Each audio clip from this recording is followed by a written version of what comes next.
अब हम लोग सवाल लेना चाहेंगे 2008 मालेगांव बम धमाके में जो फैसला आया है, जिसमें हाँ। मुंबई की विशेष एनआईए अदालत ने पूरी तरह से सातों जो लोग इसमें सम्मिलित थे उनको बरी कर दिया गया है, जिनमें साध्वी प्रज्ञा सिंह ठाकुर और लेफ्टिनेंट कर्नल प्रसाद पुरोहित इसमें शामिल थे।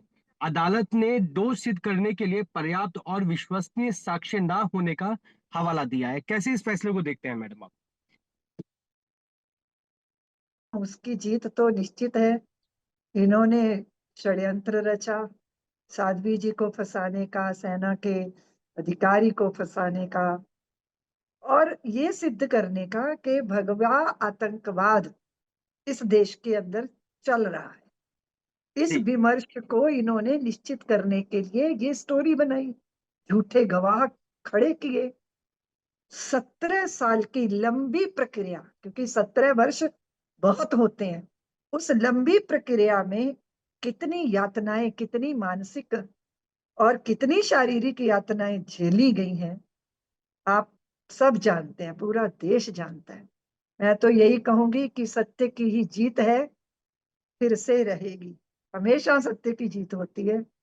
सत्य को परेशान होना पड़ता है, पर उसे कोई पराजित नहीं कर सकता। तो हम्म। हम लोग आज बहुत अच्छा, मन को समाधान है, क्योंकि साध्वी प्रज्ञा जी ने बहुत शारीरिक मानसिक अपमानजनक परिस्थितियों से वो गुजरी हैं। 11 वर्ष के लंबे कारावास में, उसके बाद फिर इतनी लंबी कानूनी प्रक्रियाओं में से वो गुजरी हैं। कैंसर जैसा रोग उनको लग गया। तो मुझे लगता है कि भारत की जो आम जनता है वो तो पहले से ही जानती है कि भगवा कभी आतंकी नहीं होता। जो भगवाधारी होता है वो आतंक झेल सकता है, आतंकियों का दमन कर सकता है, पर स्वयं आतंकी नहीं हो सकता।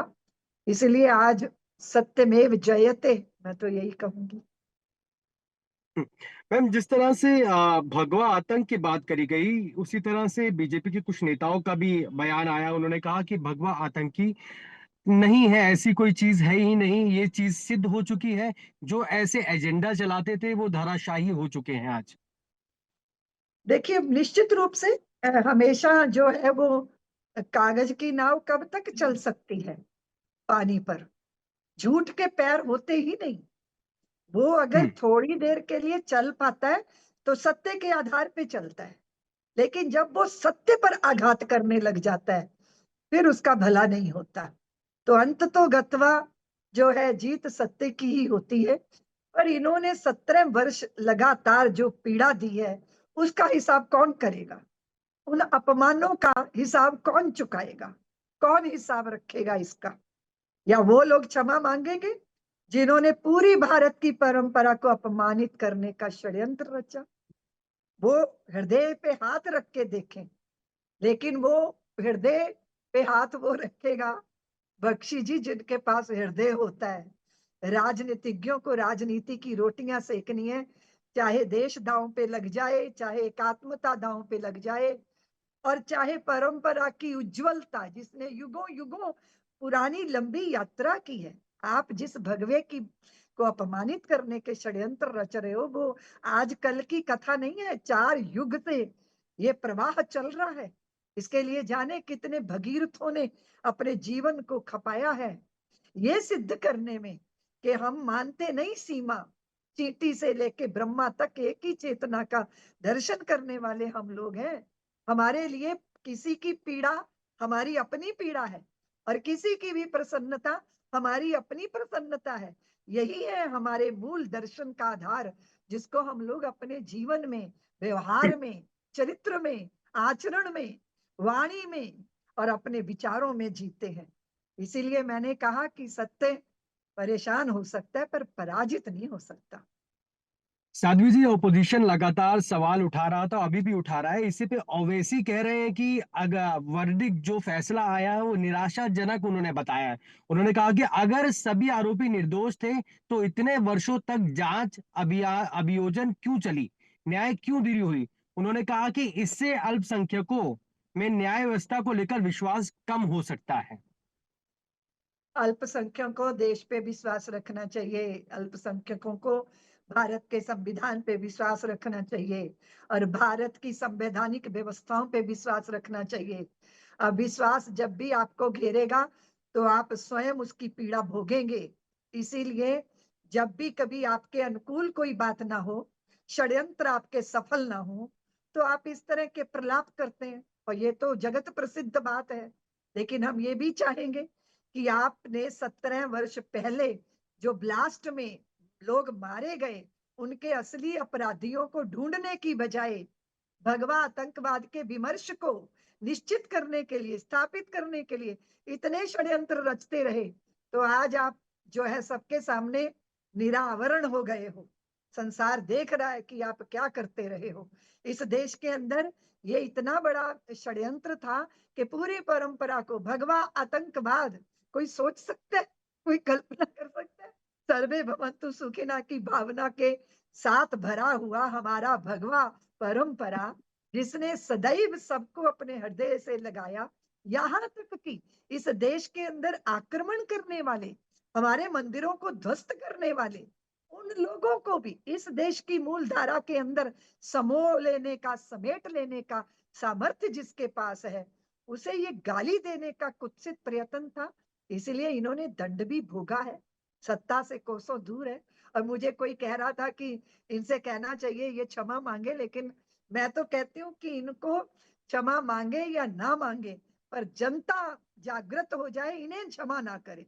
और इन्हें नहीं क्षमा करने का अर्थ है ये जो सत्ता के बल पर निर्दोषों को पकड़ के उनके ऊपर अत्याचार करने के षड्यंत्र रचते रहे हैं, ऐसे लोगों के हाथ में जो न्याय ना कर सके, जो निष्पक्ष ना रह सके, जो पक्षपात की दृष्टि से देखता है, वो कभी भी उचित नेतृत्व करता हो ही नहीं सकता। ये बात तो जनता को निश्चित करनी है, सनातन जगत को निश्चित करना है कि आपके ऊपर जितने भी, देखिए हम, वो एक बात है ना कि दिल के फफोले जल उठे सीने के दाग से और घर को आग लग गई घर के चिराग से। ये दुर्भाग्यपूर्ण बात है कि इस देश का नेता जो है उस समय तत्कालीन जो सरकार थी, उन लोगों ने, मैं नाम नहीं लेना चाहूंगी उनका, कैसे आगे हम्म। बढ़ बढ़ के जो है सीना तान तान के भगवा आतंकवाद के प्रलाप कर रहे थे। ये कौन लोग हैं? इनको देखिए जरा। ये हिंदुओं के घर में जन्मे लोग हैं जो वोट की राजनीति करके हिंदुत्व को ही नष्ट करने में लगे हुए हैं। ये है दुर्भाग्यपूर्ण। इसलिए ये बड़ी विचित्र बातें हैं। लेकिन आज जो कोर्ट का निर्णय आया, उसको बहुत देर हुई है, लेकिन मन को निश्चित रूप से समाधान मिला है। तो साध्वी प्रज्ञा जी ने बहुत कष्ट झेले हैं, बहुत कष्ट झेले हैं। हम सब जानते हैं उन्होंने कितने अपमान झेले हैं। उनको भगवा आतंकवाद निश्चित करने के लिए उन्हें किस तरह मोहरा बनाया गया, किस तरह सेना के व्यक्तियों को मोहरा बनाया गया। मैं तो सोच रही हूँ जो नेता सेना का, स्त्री का, साध्वी का, संत का सम्मान नहीं कर सकते, उनसे क्या आशा की जा सकती है? वो क्या राष्ट्र का उपकार करेंगे? इसलिए ये उचित नहीं है। ये दो गलतियां हुई हैं जी, जिनके साथ जो है न्याय मिलना चाहिए था, जिनके अपराधियों को बम ब्लास्ट करने वाले लोगों को पकड़ना चाहिए था, उन्हें पकड़ा नहीं और निर्दोषों को पकड़ के यातनाएं दी गई, सिर्फ ये निश्चित करने के लिए कि इस देश के अंदर हिंदुत्व का जागरण नहीं होना चाहिए और ये भगवा आतंकवाद का एक विमर्श स्थापित करके, देखिए आप, इसके कारण ही तो ऐसा हुआ। आतंकवादियों ने अपने जो है हाथों पे कलावे बांध के हिंदुओं का भेष धारण करके, अब आप देखो हरिद्वार जैसे क्षेत्र में साधु बनकर ये सब क्या हो रहा है? ये भगवा आतंकवाद, इसको मतलब भगवा का आश्रय लेके जैसे रावण ने ये किया था। लेकिन यहाँ वो भगवा वेशधारी साध्वी जिसके हृदय में राष्ट्रवाद रहा, जो रोम रोम से अपने देश के प्रति निष्ठा से भरे हैं, उनको आतंकवादी अपराधी घोषित करके उन पर इस तरह लंबे प्रकरण चला के उनको जेल में यातनाएं देके, गंदी गंदी उन्हें फिल्में दिखा के, उनके मानसिक बल का हरण करके, उनके मनोबल को तोड़कर ये जो षड्यंत्र रचे गए हैं, ये उचित नहीं है। आज दूध का दूध, पानी का पानी हो गया। देश इसे देख रहा है, देश इसे समझेगा, देश इसका उपयुक्त उत्तर भी देगा। बख्शी जी।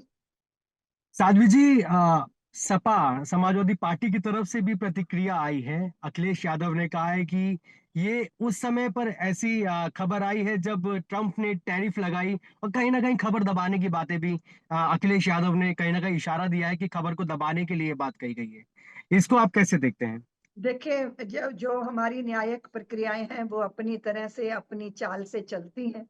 17 साल बाद न्याय हुआ, अब प्रसंग किस बात का है, किसको दबाने का। इस सोशल मीडिया के जगत में, सूचना तंत्र की क्रांति में कोई चीज़ कभी भी, कहीं भी दबाई या उठाई जा जी, नहीं सकती।